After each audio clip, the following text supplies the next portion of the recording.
എല്ലാവർക്കും നമസ്കാരം. കാലത്തെ ഞാൻ ഓടാൻ പോയതാണ്. ഉടനെ ഒരു ഉച്ചയായപ്പോഴത്തേക്കും പങ്കാളി വിളിച്ചിട്ട് പറഞ്ഞ് ആയുധം വെച്ച് കീഴടങ്ങി എന്ന് പറഞ്ഞ് വേഗം തന്നെ 2-3 ഗുളികയും മേടിച്ച് എന്നാൽ പിന്നെ പങ്കാളിക്ക് നല്ലൊരു ചായ അങ്ങോട്ട് ഇട്ട് കൊടുക്കാമെന്ന് ഓർത്ത് ചായ കാട് തിളച്ച് വന്നപ്പോഴത്തേക്കും പങ്കാളിക്ക് കൊടുത്തിട്ട് ഒരു റസ്കും മേടിച്ചിട്ടുണ്ടായിരുന്നു. അതൊക്കെ കൂടി കുടിച്ച് നേരെ നമ്മൾ ചെന്നത് എടപ്പാൾ ഓടാൻ വേണ്ടിയിട്ടാണ്. ഇന്ന് പെരുന്നാളിൻ്റെ തലേ ദിവസമായത് കാരണം നല്ല തിരക്കുണ്ടായിരുന്നു കേട്ടോ. നല്ല ബ്ലോക്കൊക്കെ ആയിരുന്നു. താഴത്തൊരു പാലത്തിൻ്റെ അടിയിലുള്ള ഒരു ബ്ലോക്ക് എന്ന് പറഞ്ഞാൽ അതാണ് ഈ മുകളിലേക്കും ബ്ലോക്കായിട്ട് വരണത്.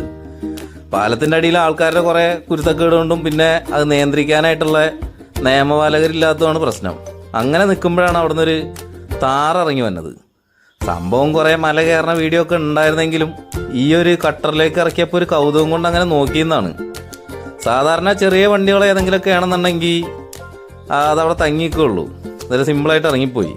അതൊക്കെയാണ് താറ് കൊണ്ടുള്ളൊരു ഗുണം. എന്നാണ് അത് വണ്ടിയൊക്കെ ഒന്ന് ഓടിക്കാനെങ്കിലും പറ്റുക. അങ്ങനെ ഇതൊക്കെ കണ്ടുകൊണ്ട് നിൽക്കുമ്പോഴാണ് ഇത് ഇപ്പുറത്ത് വേറൊരു മുതൽ കിടക്കുന്നത്.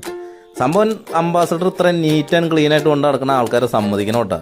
റോട്ടിൽ കൂടെ ഏതൊക്കെ വണ്ടി പോകുന്നുണ്ടെങ്കിലും അംബാസഡർ കണ്ടാലും പിന്നെ ജീപ്പ് കണ്ടാലും ഒന്ന് നോക്കിപ്പോവും. അതും ഇങ്ങനെയൊക്കെ നീറ്റായിട്ട് പണിയെടുപ്പിക്കുന്ന വണ്ടിയാണെന്നുണ്ടെങ്കിൽ നോക്കാണ്ടിരിക്കാൻ തരില്ല കേട്ടോ.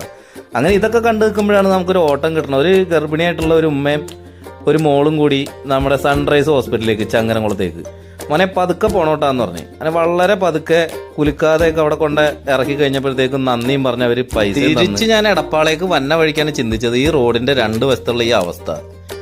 ഈ കുഴിയിലൊക്കെ ആ സ്ത്രീക്ക് വീണ്, ആ ഗർഭിണിയായ സ്ത്രീക്ക് വീണ് വല്ലതും പറ്റിക്കഴിഞ്ഞു കഴിഞ്ഞാൽ ഇതിപ്പോ വണ്ടിക്കാരോട് ചോദിക്കുവോ അതോ മന്ത്രി മരുവൻ റിയാസിനോട് ചോദിക്കുവോ അതോ അവർ ദൈവത്തിനെ പഴി ചേരുമോ? ഇതിലേതായിരിക്കും സംഭവിക്കുക എന്നുള്ളതൊന്ന് കമന്റ് ചെയ്ത് പറയണോട്ടാ. കാര്യം ഇതാണ് ഞങ്ങളുടെ ഈ നാട്ടിലല്ല ഒട്ടുമിക്ക സ്ഥലത്തും കേരളത്തിന്റെ അവസ്ഥ ഇങ്ങനെയൊക്കെ തന്നെയാണ്. അപ്പോൾ ഇതൊരു ഭയങ്കര ഒരു പ്രശ്നമായിട്ടുള്ളൊരു കാര്യം തന്നെയാണ്. അത് മാത്രമല്ല പല സ്ഥലത്തും കല്ലുകൾ റോഡിലേക്ക് തെറിച്ച് കിടക്കുകയാണ്. അപ്പം മരുവൻ ഇതൊക്കെ ഒന്ന് ശ്രദ്ധിക്കുമെന്ന് ഞാൻ വിചാരിക്കുന്നു. ഇതൊക്കെയാണ് ഗൈസ് ഇന്നത്തെ വിശേഷങ്ങൾ. ഇനി അടുത്ത വീഡിയോ ആയിട്ട് വീണ്ടും കാണാം. നന്ദി, നമസ്കാരം.